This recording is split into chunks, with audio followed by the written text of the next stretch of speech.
bandeja é para ir para a Copa. Vamos pô-la na Copa? Sim. Então.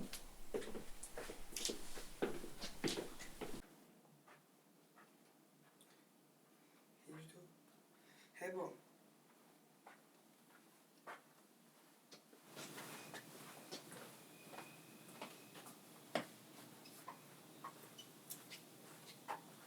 Zé, horas de trabalhar. Vamos trabalhar, pousa. E vamos trabalhar.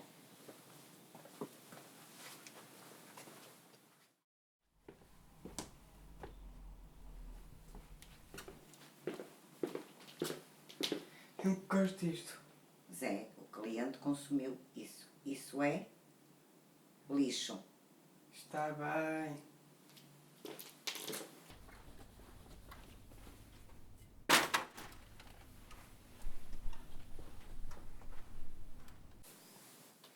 Eu posso ver a que horas são?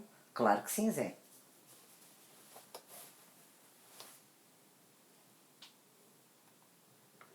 É 10h36.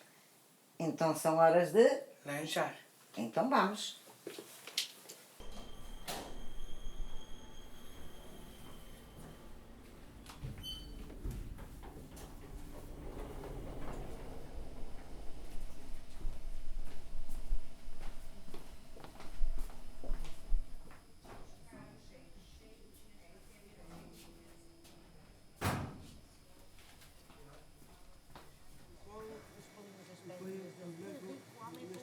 Ai, estão todos aqui. Olá. Olá, menina. Tudo bem? Olá, bom dia.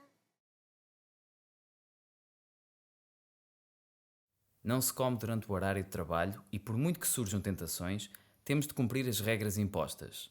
As pausas são os momentos indicados.